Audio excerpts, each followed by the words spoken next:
On air tonight. Stanley finds Livingstone not lost after all. Bloodbath in ABO. Vasa's Vikings vaporized. And Tennessee Terror, Flight 49 hijacked by 3 total strangers. Plus, coming up, the world's okayest magician, Balthazar McSnaz, will attempt to make the world's largest pile of dirty laundry slightly less noticeable. Those are the headlines. News!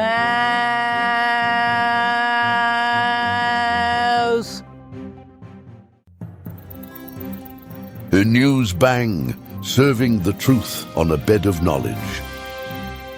1871. Breaking news from Africa, where American journalist Henry Morton Stanley has finally located the missing Dr. Livingstone after an 8-month search that cost the lives of 17 porters, 12 camels, and 1 very confused penguin that shouldn't have been there in the first place.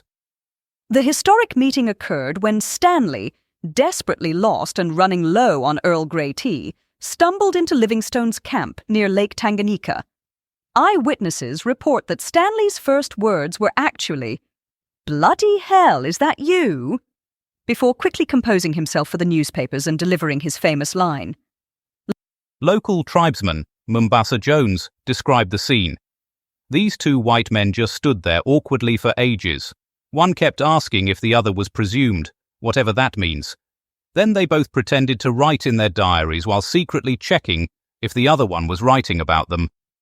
The New York Herald has already declared the meeting the greatest moment in journalism since we made up that story about monsters living on the moon. Meanwhile, Dr. Livingstone was reportedly disappointed that his rescuer hadn't brought any decent biscuits. Capernaum, 1599. In medieval Finland, 14 nobles have been executed in what witnesses describe as the worst team-building exercise ever. Duke Charles of Sweden, apparently upset that these aristocrats hadn't accepted his LinkedIn connection requests, ordered their public beheading in the town square of Turku. The nobles, supporters of King Sigismund, the surprisingly Polish Vasa, were led to the chopping block after refusing to switch their religious preferences on Facebook from Catholic to Protestant. Local peasant Bjorn Lutefisk described the scene. First, they were arguing about transubstantiation. Next thing you know, heads are rolling everywhere, literally rolling. One of them ended up in my soup. Duke Charles, soon to be crowned King Charles IX of Sweden, justified the executions as necessary restructuring of upper management. When asked for comment, he replied, "Look, sometimes you have to decapitate a few nobles to make an omelette." The surviving Finnish nobility have reportedly updated their resumes and are looking for positions in Denmark. 1972. Shocking revelations today as we uncover the true story of Southern Airways Flight 49, where 3 men armed with nothing but bad attitudes and a complete disregard for airline etiquette demanded $10 million and threatened to crash into a nuclear facility. Because, apparently, regular hijacking wasn't dramatic enough. The hijackers, who witnesses describe as quite rude and terrible at small talk, forced the pilot to fly 4,000 miles across multiple countries, creating what aviation experts are calling the world's worst magical mystery tour. Passenger Betty Mumbleworth recalls, "The worst part wasn't the threat of nuclear annihilation. It was that they kept changing the in-flight movie. 1 minute it's Gone with the Wind. Next, it's Airport 72. Make up your minds." The 30-hour ordeal finally ended when authorities agreed to their demands, though sources say the hijackers were disappointed to learn that $10 million doesn't fit in the overhead compartment. The incident led to revolutionary changes in airport security, including the groundbreaking "maybe we should check if people have weapons" protocol. News bang, challenging perceptions with a shovel of truth. And now, with a look at historical earthquakes and tomorrow's weather forecast, here's Shakanaka Giles.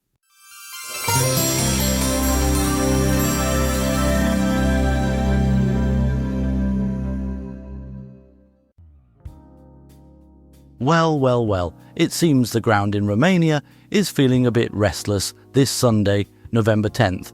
A powerful 7.7 quake back in 1940 gave the Vrancia region a good old shake, like a toddler with a snow globe. Over 1,000 souls lost, 4,000 more nursing their bruises, and buildings collapsing like a house of cards. Bucharest's Carlton building didn't stand a chance. Should have reinforced that foundation with some good old-fashioned Romanian steel. Now, as for tomorrow's forecast, it's a bit of a mixed bag, isn't it? Expect some blustery winds, the kind that'll have you clinging to your hat like a shipwrecked sailor, and the rain, well, it'll be coming down harder than a herd of elephants on a trampoline. Might want to keep that brolly handy, lest you end up looking like a drowned rat. But fear not, dear viewers, the sun will eventually poke through like a mischievous child poking their head out from behind the curtains. So, bundle up, stay dry, and don't forget to wave at the clouds. And that's all the weather.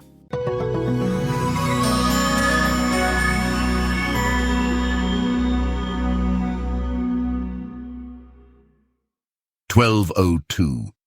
Breaking now from our earlier reports of the Badger Parliament. On this day in 1202, the Fourth Crusade took an unexpected detour when cash-strapped crusaders decided to pop into the Catholic city of Zara for a spot of pillaging. Yes, you heard that correctly.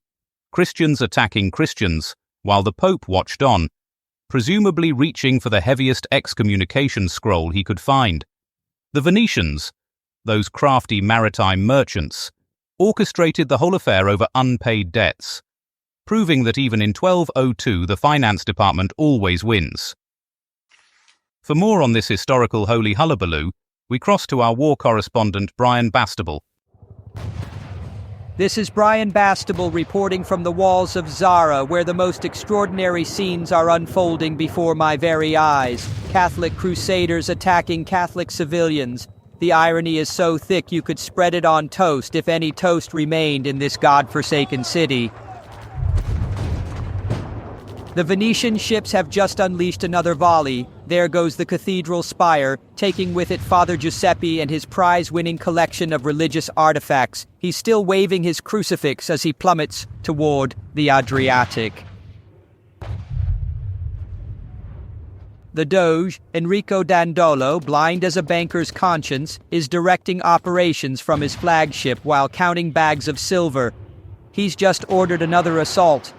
The Crusaders, their faces twisted with the shame of attacking their own spiritual brothers, are nevertheless scaling the walls with remarkable enthusiasm. Oh, a pot of boiling oil has just missed my head by inches. The defender responsible is now being peppered with crossbow bolts. He looks like a very angry hedgehog. The Pope's letter of excommunication arrived this morning, but the troops are using it as toilet paper. That's what happens when you put money before morality. Speaking of which, I've just witnessed 3 priests attempting to smuggle the church treasury through a sewage drain. They're stuck now, wedged in by their money bags. This is no ordinary siege, ladies, and this is no ordinary siege. The sound you can hear now is the screaming of merchants as their debts are literally being collected in blood. Brian Bastable, Newsbang, ducking arrows in Zara. 1972. And on this day in 1972, 3 men with questionable navigation skills and even more questionable demands hijacked Southern Airways Flight 49, leading to what can only be described as aviation's most elaborate game of continental hopscotch. The hijackers, armed with both weapons and a remarkable lack of planning skills, demanded $0, 10 cents million, a sum that would have bought approximately 2.5 million cheese sandwiches at the time. Their threat to crash into Oak Ridge Nuclear Laboratory was met with widespread panic, though sources suggest they couldn't find it on the map. And now, joining us with more details on this airborne escapade is our crime correspondent Ken Schitt, who's been investigating why anyone would think nuclear facilities and ransom demands make good travel companions. Three desperate bastards with nothing to lose and everything to gain decided to play chicken with a nuclear facility, using a commercial airliner as their personal dart. That's right, folks. Back in '72, these grade A nutjobs, Cale, Moore, and Jackson, turned Southern Airways Flight 49 into their own private joyride through hell. These sons of chaos demanded $10 million, chicken feed compared to the apocalyptic shitstorm they were threatening to unleash by ramming their hijacked DC-9 straight into Oak Ridge National Laboratory. The kind of threat that makes your bowels turn to water and your spine into jelly.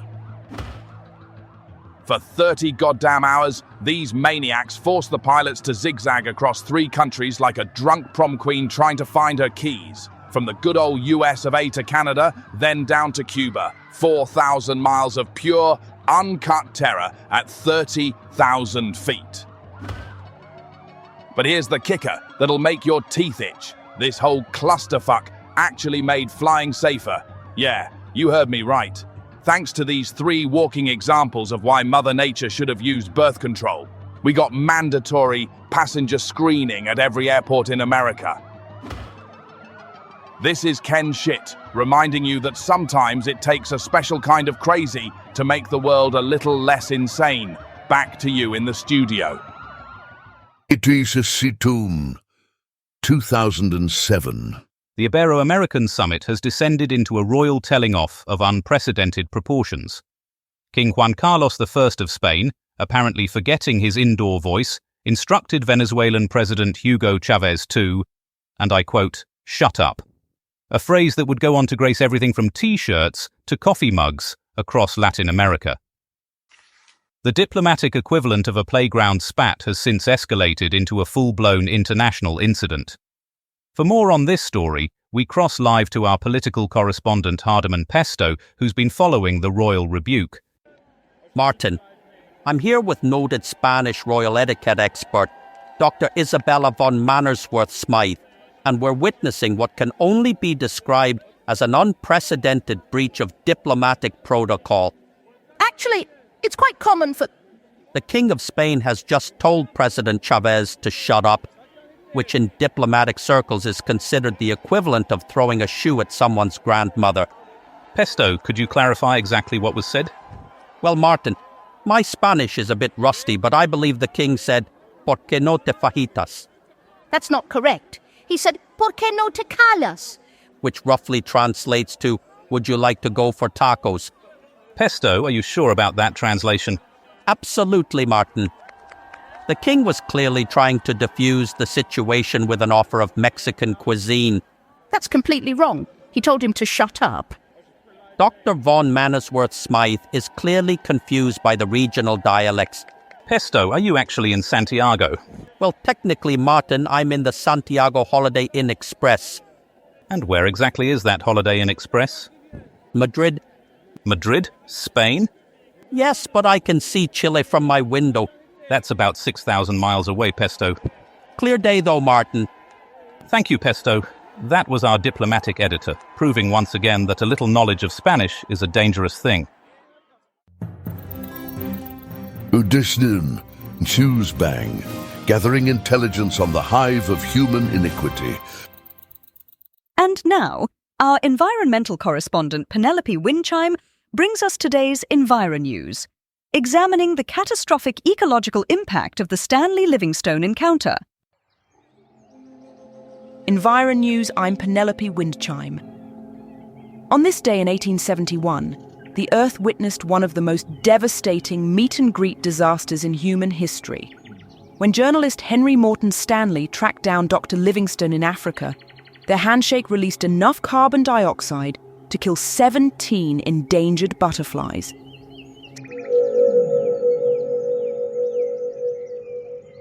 Stanley, who had been searching for Livingstone for 8 months, leaving a trail of trampled vegetation and disturbed ecosystems, finally found the missionary near Lake Tanganyika, where he was teaching local wildlife how to read the Bible. The famous greeting, "Dr. Livingstone, I presume," caused several nearby trees to weep openly.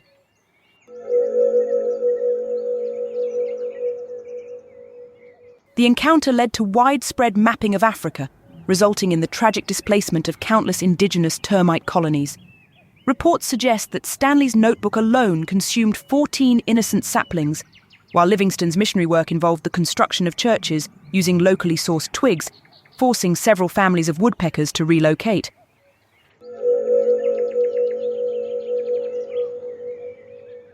The meeting sparked what became known as the Scramble for Africa, which was actually a massive game of musical chairs played with entire continents. I'm Penelope Windchime, and my heart bleeds sap for our planet. And now over to our travel correspondent, Polly Beep, who's monitoring the extraordinary conditions developing over Lake Superior and its surrounding transport networks. Good evening, road warriors. Breaking news from Lake Superior, where conditions are absolutely ghastly on the SS Edmund Fitzgerald. If you're planning any Great Lakes travel tonight, you might want to reconsider as waves are reaching heights taller than a double-decker bus, carrying a giraffe, wearing a top hat. The National Weather Service is reporting conditions they describe as a bit choppy, which in maritime terms means absolutely terrifying. Those heading northbound on the M35 toward Marquette might want to pack a snorkel and perhaps a small yacht. We're getting reports that the Edmund Fitzgerald's last radio transmission was, "We are holding our own," which in shipping parlance means roughly the same as when your mother-in-law says, "I'm fine." Absolutely nobody believes it. Meanwhile, on the A61 near Superior, Wisconsin, visibility is down to 3 feet due to what meteorologists are calling the mother of all storms. Local traffic wardens have been seen wearing water wings and flippers. And just in, the M28 coastal route is experiencing delays due to taconite pellets washing up on shore. Please avoid picking these up. They're not chocolate-covered raisins, Derek. This is Polly Beep reminding you to stay high and dry, unlike certain freighters I could mention. Back to you in the studio.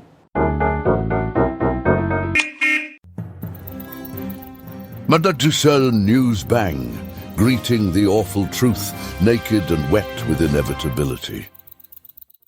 Our royal correspondent Sandy O'Shaughnessy brings us a rather macabre tale from Finnish history involving nobles, necks, and what he describes as extreme family pruning.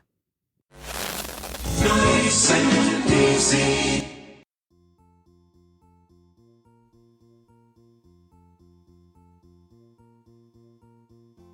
Radio static crackles. Good evening, and thrice good evening. Sandy O'Shaughnessy here, picking up the baton from our dear Martin Bang on this rather chilly November evening. And what an evening it is. Exactly 425 years since one of history's more, shall we say, dramatic family tiffs. Now, picture, if you will, dear listeners, the Finnish town of Turku, or Abo as it was known then, on a day much like today. Except instead of our usual drizzle and chat about the weather, they were having what you might call a rather extreme case of noble pruning. 14 of them, to be precise, all getting a bit shorter in the neck department, if you catch my drift. You see, Duke Charles, soon to be King Charles IX of Sweden, had arranged what you might call a rather permanent solution to his Sigismund supporter problem. Not exactly the kind of family reunion that ends with tea and scones, mind you. Speaking of which, I've just received a lovely letter from Mrs. O'Malley in Donegal. She writes, "Dear Sandy, my husband's taken to wearing a crown at breakfast and insisting we call him Your Majesty. Should I be concerned?" Well, Mrs. O'Malley, compared to Duke Charles's approach to family disagreements, I'd say you're getting off rather lightly. But back to our tale of woe in old Abo. There they were, 14 nobles, probably wishing they'd backed a different horse in the great Protestant Catholic sweepstakes of 1599.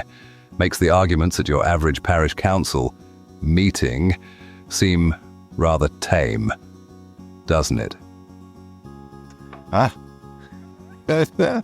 And you know what? It all happened on this very day. Though I must say, these days we settle our differences with strongly worded letters and passive-aggressive tea-making, which is probably for the best. Before I hand you back to the dulcet tones of our evening playlist, remember, if you're ever tempted to support a deposed Catholic monarch against his Protestant uncle, maybe sleep on it first. Just a thought.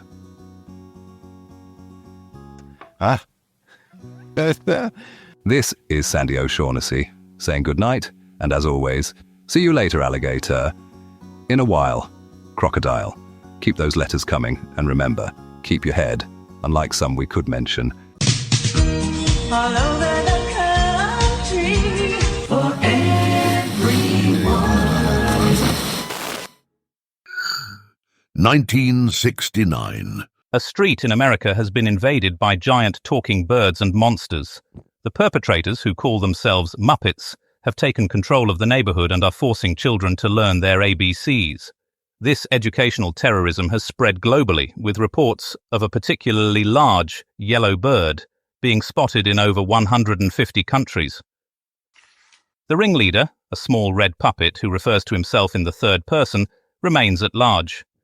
For more on this cultural catastrophe, we cross live to our culture correspondent, Smithsonian Moss. Now, at this point of the evening, we welcome listeners on FM who've just joined us.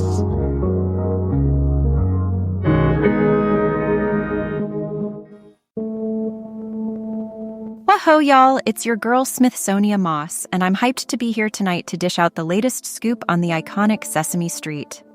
That's right, folks.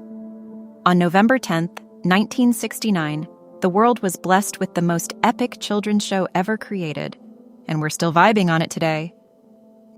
Now, let's get down to business. You see, back in the day, Joan Gans Cooney and Lloyd Morissette were like, hey, we need to create a show that's going to educate and empower those little rugrats. And thus, Sesame Street was born, with a mission to teach kids the alphabet, numbers, and all that jazz. But what makes it even more fabulous is that it was heavily influenced by the civil rights movement. I mean, can you believe it? A show that's all about diversity, inclusion, and breaking down barriers. It's like they knew exactly what the world needed, a healthy dose of Big Bird, Elmo, and Cookie Monster. And let's not forget about Carol Spinney, the OG puppeteer who brought those iconic characters to life. But what's even more amazing is that Sesame Street was like a rebellious experiment that actually worked. It was like, hey, let's throw some Muppets, music, and dance into the mix and see what happens. And what happened was pure magic. Now, I know what you're thinking. How did they make it happen? Well, it's all about the funding, folks. They got the support of some big-name foundations and the U.S. Office of Education, and voila! Sesame Street was born, and it's been killing the game ever since. So, there you have it, folks. Sesame Street is more than just a children's show. It's a cultural phenomenon that's been making waves for decades. And if you don't like it, well, as Cookie Monster would say, me want cookie, and me don't care about your opinion. That's all for tonight, folks. Keep it locked to Newsbang for more culture updates, and don't forget to tune in tomorrow for our special report on the history of thongs. Newsbang, shaking up the newsphere one fact at a time. And finally, a look at tomorrow's papers. The Times. Australian government sacked by Governor Kerr. There's a photo there of the man himself looking worried. The Telegraph. Redcoats and Indians kill 44 in Cherry Valley massacre. The Express lead with Rhodesia tells UK to get lost. That's on page 1, 2 and 3. The Mail go with beheaded Chihuahua found in Glasgow. And that's also on page 1. The Mirror. Long-haired policeman in testicle search scandal. And finally, The Sun. Red tap danger on motorway. And that's all for tonight. Tune in tomorrow for our headhunting experts live report from Skull Island. And that'll be a close down for us tonight. I hope you enjoyed our comically reported facade. Tune in next time for more artificially intelligent hilarity. News Bang is a comedy show written and recorded by AI. All voices impersonated. Nothing here is real. Good night.